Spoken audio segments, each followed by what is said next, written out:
and welcome to the Ghana's in Africa podcast. Thank you for being here. I hope you're doing well wherever you are. There's a lot happening in the world at the moment, so I hope you're safe with your family and looking forward to club football being back. And if you're new to this channel, please like and subscribe, and we appreciate that. So we're back to club football. We've got Nottingham Forest at the Emirates this weekend. I'm looking forward to it. It's a Edu derby. So yeah, welcome to the channel. And after last week or 2 weeks ago's results away at Liverpool, so we had to take the banter, eat all the narratives from pundits, trolls, rival fans, and everyone. But yeah, I think we probably recovered from that, and we're looking forward to the game against Forest this season and the Champions League starting next week. I'm really excited in terms of because I feel like this season starts now, because you got all your signings in and you're looking forward to what the club can do this summer, the team what can do this season. Yeah, I'm excited for the weekend. And then what we're going to talk about today, it's more what's happening in the Arsenal world, in terms of the international break, how our players played in national break. Look at Saliba and Saka's injuries and contracts, some good news around that. And then what else can we talk about? And then we're going to preview the game. How we'll do the preview is probably we're going to predict the starting lineup, and we're going to talk about key players to look forward to into the game, and then we do a score prediction. So let's start. On the international break, there's fortunately, and probably for the first time in a long time, that we don't get any injuries from the September international break.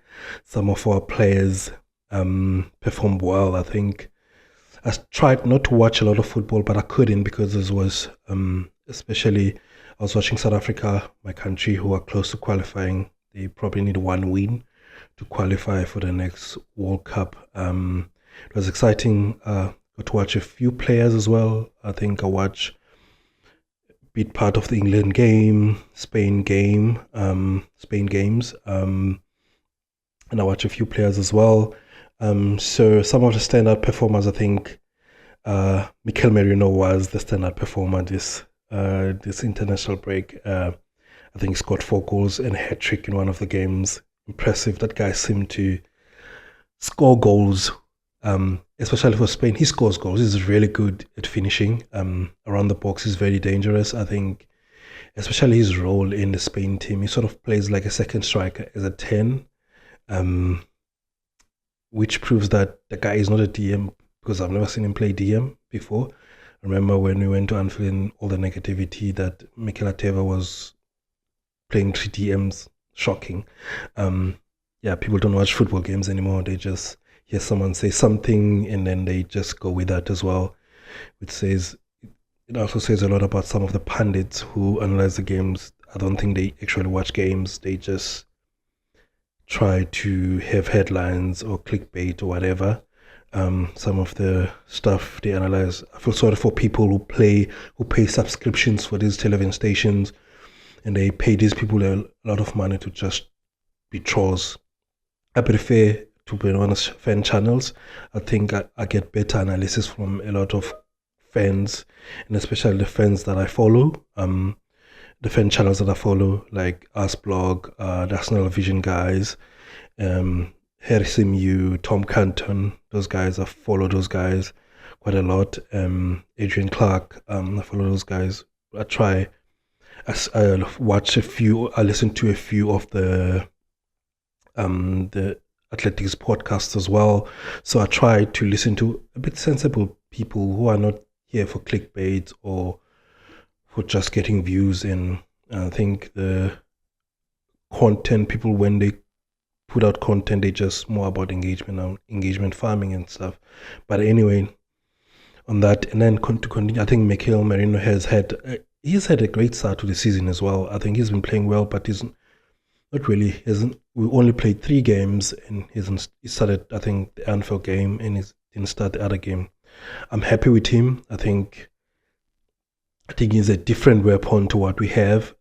one thing I love about him around the area is very dangerous. He's a sensible finisher as well. Like his finishing is usually clean, but when you find him in an areas of the pitch, like deep in midfield, I'm not comfortable with him when he gonna receive the ball with the back to goal near our box. I'm not comfortable with that. And one thing I don't like about him as well is he likes to go down very easy. For a tall physical guy like him, he likes to go down very easily. But he is a major contributor to this team. I think he's going to get a lot of opportunities. And also, he gives us that flexibility. If Odegaard is not firing or we need a goal in the game, you can throw him up there with Gyökeres or Havertz and play as a second striker, him box crashing. And then also, when he plays as a left eight, you can choose to play him with the off the ball runner, box crashing, that what we usually do with the left eight anyway. But from last week, from the game at Anfield, I think he won a lot of duels in that game as well. He was playing well, to be honest. But it's more about how the team, where we play as a team, that makes him more effective. If we dominate more and he has the ability to run off the ball, to be in the box, he's more of a threat. Yeah, great performance for him. I hope he comes with that momentum to the team for the next few games as well. And another player that stood out this international break was Martin Odegaard, I think, and he's sporting a new haircut, so no hair flicks or anything. I think in the game against, I think, Moldova, they beat 11-1. He had 2 assists and a goal, which is good for him. Besides that, I think he's looked sharp even in preseason and during the season, but I felt like he was in sort of the final ball, or the shotted goal wasn't as clean as you would want it to be. But I think watching those games, he's sharp, he moves, quick feet, his passing is really good, he's crisp. When Martin plays like that, he's difficult to handle and he makes our team better. So as a heartbeat of our team, he's really effective when he's on top of his game. Movement is very sharp, he runs, he passes, he's more confident in terms of how he passes the ball and he zips the ball through. Happy for him. Hope he continues with that going into the next few games for us. Declan Rice, I think, had a goal and an assist over the break. I watched most of the England games. They all started the first game for England. I think Miles at left back, Eze at left wing, at 10, Madueke on the right, and Rice in midfield. I think his role is different for England because he plays as a 6 or deeper or towards the right. And he was playing with Elliot Anderson from Nottingham Forest. They had a good combination. I was impressed with Elliot Anderson. I think Dak had a good break as well. Contribution in terms of his set piece for England. He's taking corners from the right-hand side as well, which is something that we struggled with a bit when we were playing away at Liverpool. Possibly another weapon that we can add into our armor in terms of set pieces. I think happy for Declan. Hope he continues and building his fitness as well. Another performer for this Madueke. I was impressed with him. Like even having people talking about him replacing Saka, which is a good thing, especially the way the transfer was received in the Arsenal fan base and out there. I think he's a wonderful player. His goal was magnificent. I think if he's that the type of goal he scores for us, he's going to have a great success, especially when we're playing against the bigger teams and teams that open up, or we get teams on a counter. His speed and his physicality as well. It was a good goal that he scored. I was impressed with him during the break. There's some great games for Martin Zubimendi as well. Had a great break. Martinelli played for Brazil as well, which is good considering the competition on the left wing for Brazil. Gabriel as well got great reviews from Brazilian fans. They were impressed by his performances, which tells you about his quality as well and his standing in the game. Gabriel Martinelli. The good thing also is no injuries over this period, which is good. And then Saliba and Saka, who are injured. I think Saka and hamstring got out from the Leeds game, and Saliba got an ankle injury. I think it happened in the warm-up against Liverpool and played within 5 minutes out of the field. The good news about them, they'll probably come back very soon, probably in the next week or so, especially Saka. And then hand of Arsenal, the famous hand of Arsenal, shared some news that Arsenal will probably announce soon if the contracts are agreed with them. I think there's more positives on that. Hopefully they get back soon on the pitch. And then into the game this weekend against Nottingham Forest, the Edu Derby. I think a lot is happening at that club. There's always something happening at that club. There were rumors that the Nuno Espirito Santo had a clash with Edu. They don't see eye to eye. I think, and then eventually one had to leave. Nuno was sacked earlier this week, and they hired Ange Postecoglou, former Spurs manager. Which sort of brings something different to this weekend's game, because we're not sure what they're gonna play like, because they have a new coach and what's their approach. Based on what we saw at Tottenham, Ange with his high line, and and a good guy-taking coach as well, Ange. But I don't think we lost to them while he was there. So we smashed them home and away over the past 2 seasons. So it's which it brings a different challenge for us, because we don't know what to expect from them, how they will play. Will they be sitting back and defending, which is not the way Ange plays, or they will come and play, which is difficult. But for us, I think the focus should be on us. Like in terms of their key players, I was impressed with Elliot Anderson. They've got Morgan Gibbs-White, Chris Wood. They've signed a lot of players. They had a great defense last season. I think Ola Aina is injured. I was watching him play for Nigeria against South Africa. They got that Milinkovic guy, Sales at goals. Murillo there as well, good defender, who's got a lot of interest from other clubs. They'll probably play Williams at left back. I'm not sure, left back or right back. They signed Zinchenko as well, but he can't play because he's on loan there. I think the Hudson-Odoi on the left. They got Omari Hutchison, former Arsenal Academy player. I think they're a good side. Last season hasn't started like they started last season, but they're still a good threat. They're a very good side, Nottingham Forest. There's a reason why they're in Europe, and they sign a lot of good players, good young players as well.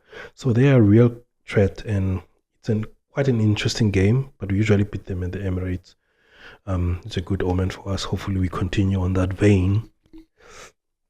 Looking at the Arsenal, hopefully we're going to hear from Mikel by the time of recording. He's done his pre-game press conference yet, but in terms of injuries, we missing Saka and Saliba, probably, and then we get back Ben White was in training, Christian Odegaard as well as in training. We didn't get any injuries from the international break, which is good. Probably going to see Pierre as well in the squad. In terms of us, I think we want to get back to winning from the loss at Anfield. We want to continue the run, and with the Champions League as well, starting next week, we want to build some momentum and winning games and going on a run. Playing at home is always a good way to start that run. I'm excited in terms of the Champions League because we're going on.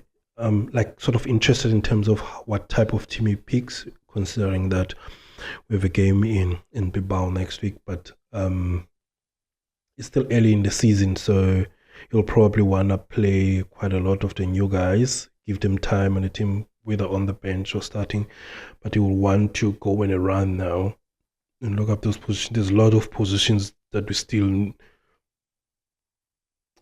we still have question marks on, in terms of based on the number of players they have there, and also the new players that we have from those positions. So I think in terms of starting 11, I'll think Raya obviously, and then in defense, I think you'll continue the same defense that finished at Liverpool, that played most of the second half at Liverpool, which is Timber on the right, Calafiori on the left, and then you bring in Mosquera and then Gabriel. And then in midfield with Zubimendi and Rice, and then Odegaard, I think we will start at 10, and then I think Eberechi Eze will start on the left, Madueke on the right, and Gyökeres up top. I think, and then the bench, I feel like there's going to be a lot of times where some of the senior players won't make the bench, which is, for our team, is good, but for the individuals, you don't want to be sitting at home or in the stands when you will want to play and contribute to the team. I think the bench, my prediction for the bench would Kepa, Hincapie probably to cover left centre back and left back. Lewis Kelly, unlikely, probably should be starting, but I think bench. Ben White just coming back from injury. Mikel Merino, another one who's unlucky, I think is in good form. Christian Odegaard will make the bench for the first time this season, I think. And Ranieri, Martinelli, Trossard. That's my bench. Who's missing out? Probably Max Diamond missing out as there, and then you still have Saliba and Saka coming back. Two players, meaning that two players from this group will probably be sitting some of the games out when they come back. Some of the key players I want to talk about for this game, I think Christian Mosquera, I think he had a great performance when he came on at Anfield. Great battle with Hugo Ekitike. I love his ability on the ball. Yeah, the way he carries the ball with confidence and gusto, where he just punches the ball in midfield as well. His passes is very punchy. His anticipation of the ball, his reading of the game, his ability to pass short and longer passes. His recovery pace is very good. I'm very impressed for a 21-year-old as well. He's really good for a centre back, and he's got good teammates around him to learn from. And especially when he plays with Gabriel, I think Gabriel is a good leader at the back. He will guide him in terms of where he needs to be. I don't think a language is going to be an issue with the two of them as well. And he has Julian Timber on the right, and he can communicate with Zubimendi in midfield as well, which is really good for him. I think he looks a confident boy. I think he's going right to the top for me. His attribute, he's got all the attribute. I think he's got the brain as well and the IQ to play the game. He's going to go to top if he continues to play, and he's going to get game time because there's so much football, and Mikel won't want to risk Gabriel or Saliba playing, and we've seen him playing at right back as well, so he's going to get a lot of minutes. Again, I think he's a key player for us. And then Martin Odegaard had a good international break. He looked sharp the injury was just a disruption, the shoulder injury, but I think he's going to have a good season as well if he plays the way he's, like, I think he played over the international break, and also if he continues to look sharp and try, and I think building relationships with Gyökeres, Madueke on the right is a different player. I think he's going to play a major role in our success this season as a skipper as well, leading the team. I think he's going to be great this season, Martin Odegaard, and he's a key player for the game against Forest. Eberechi Eze, so much. I think he impressed me when he came on against Liverpool. First touch, amazing. And I think he's going to play mainly on the left, I think, because Martinelli and Trossard haven't been very effective on the left. Sometimes we'll see him maybe play as a left 8 or a 10, but I think he's going to play a lot of games. I'm looking forward for him playing his first game at the Emirates for the Arsenal. I think he's going to play a major role, and I think the signing of Hincapie is linked to him signing him because of how Hincapie is very good at overlapping and playing on the side. Eze would like to drift inside and combine in the middle, and in the shorter spaces, especially with teams that sit in a deep block or mid block. I think Eze gonna get a game. Madueke, very impressed with him. The little time he has had, especially when he played in the right against Liverpool, I was so happy with how he still has a lot to improve in terms of his finishing, some bit of his decision making. I was impressed with him tracking back as well at Liverpool. one of the key things about him is him trying to take on his fullback all the time. He's always looking forward to take on his fullback on the inside, on the outside. Very, very good player. I think he's going to be a hit in Mikel Arteta's coaching. He's going to be a hit at Arsenal. Looking forward to him. Hopefully gets his first goal as well for Arsenal, like he got his first goal for England over the international break. I think we can win this game. We can keep a clean sheet as well. I think it's going to be a 2-0 win for Arsenal. Victor Gyökeres, Eberechi Eze are going to be on the score sheet. Yeah. Thank you so much for being here. Hopefully we get a great result against Forest at home this weekend. Come on, you Gunners.